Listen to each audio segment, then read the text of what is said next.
আলাইকুম এভরিওয়ান, আশা করি সবাই ভালো আছেন। আলহামদুলিল্লাহ, আল্লাহর অশেষ রহমতে আমিও ভালো আছি।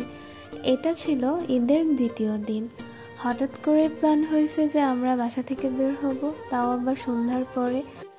তাই আমিও রেডি হয়ে বের হয়ে গেলাম। বের হওয়ার পর আমরা চলে আসি জয়নাল আবেদিন পার্কে। এসে দেখে এত মানুষ, এই সন্ধ্যার পরেও যে এত মানুষ আমাদের মতো ঘুরতে আসে সেটা আমি ভাবতে পারিনি। আমার কাছে তো তাদেরকে দেখে বেশ ভালো লাগছিল, একদম ঈদ ঈদ মনে হচ্ছিল। যদিও তো এটা ঈদই, তাই না? ঈদের পরের দিন অবশ্যই ঈদ থাকে, শুধু পরের দিন না, প্রায় 7 দিন আমাদের ঈদ থাকে, আমি এটাই জানি। তো চারিদিকে অনেক মানুষ, তারপর এত বেশি বাতাস হচ্ছিল, আমার একদম শীত লাগছিল। যদিও বাসা থেকে আমার একটু জ্বর লাগছিল, তো বাসা থেকে বের হওয়ার পর বাতাস দেখে মনে হচ্ছিল যে আমার শীতের কোনো ড্রেস পরে আসা উচিত ছিল। তারপরেও সব মিলিয়ে আলহামদুলিল্লাহ আমার কাছে অনেক বেশি ভালো লাগছিল। চারদিকে লাইটিং, জয়নাল আবেদিনের ভিতরে ঈদের সময়টাতে এরকম অনেক সুন্দর করে লাইটিং করে, আমার কাছে এটা দেখতে তো বেশ ভালো লাগে।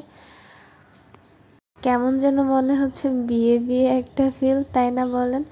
চারদিক দিয়ে সুন্দর সুন্দর জিনিসপত্র নিয়ে বসেছিল, মাটির জিনিসপত্র, তারপর বেলুন, অনেক কিছু ছিল। এগুলো দেখতে আমার অনেক বেশি ভালো লাগে। সবাই কি সুন্দর ফ্যামিলি ফ্রেন্ডস সবাইকে নিয়ে ঘুরতে এসেছে, যেদিকে তাকায় সেদিকে দেখি এরকম। এগুলো দেখতে তো অনেক বেশি ভালো লাগে। ঈদটাকে যে সবাই সেলিব্রেট করে, এটাই আমার কাছে আরও বেশি ভালো লাগে। এখন তো অনেকে বলে যে ঈদের দিন একদম ঘুমিয়ে আমার ঈদ কেটেছে, এগুলো শুনতে আমার বেশ বোরিং ফিল হয়। কারণ ঈদের দিন ঘুমিয়ে কেন কাটাবেন? আপনারা ভ্যালেন্টাইন ডে সেলিব্রেট করতে পারেন, পহেলা বৈশাখ সেলিব্রেট করতে পারেন। আপনাদের ঈদকে ভালো লাগে না? আল্লাহ আমাদেরকে মুসলমানদেরকে 2টা দিন দিয়েছে অনেক সুন্দর করে উদযাপন করার জন্য, বিশেষ করে ঈদ উল ফিতর আর ঈদ উল আজহা।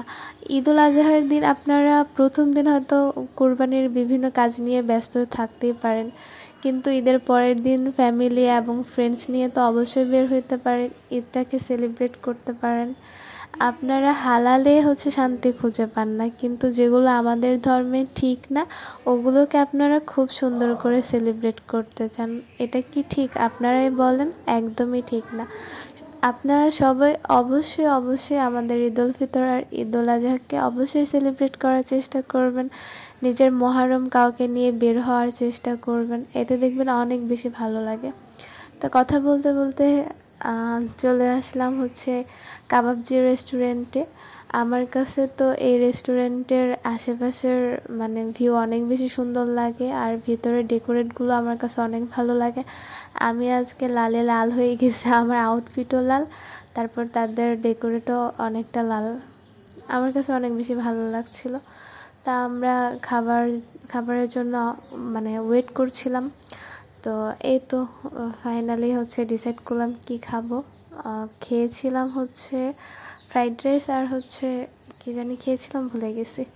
তো যাই হোক, এই তো একটু ক্লিপ নিয়ে নিলাম। আমার কাছে আজকের দিন ওভারঅল আলহামদুলিল্লাহ বেশ ভালোই কেটেছে। আপনাদের ঈদের দ্বিতীয় দিন কেমন কেটেছে অবশ্যই কমেন্ট বক্সে জানাবেন। তো আজকে সবাই কোথায় কোথায় ঘুরতে গিয়েছিলেন এটাও অবশ্যই জানাবেন।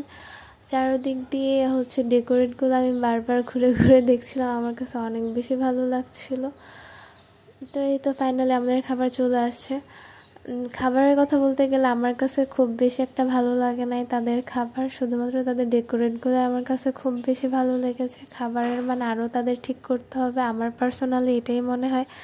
আপনারা যারা ময়মনসিংহের আছেন, কাবাবজি রেস্টুরেন্ট আপনাদের কেমন লাগে আর এখানকার খাবার কেমন লাগে সেটাও আমাকে কমেন্ট বক্সে জানাবেন। তো আজকের ভিডিও আর লং করব না, সবাই ভালো থাকবেন। আমরা এখনই বের হয়ে যাবো। দেখেন চারদিক দিয়ে কত সুন্দর করে ডেকোরেশন করছে। আমি বারে বারে তাদের ডেকোরেটগুলো দেখছিলাম, আমার কাছে অনেক বেশি ভালো লাগছিল লিটারেলি। তো এই তো ফাইনালি আমরা চলে যাচ্ছি। ভালো থাকবেন। আসসালামু আলাইকুম, ঈদ মুবারক, আল্লাহ হাফেজ।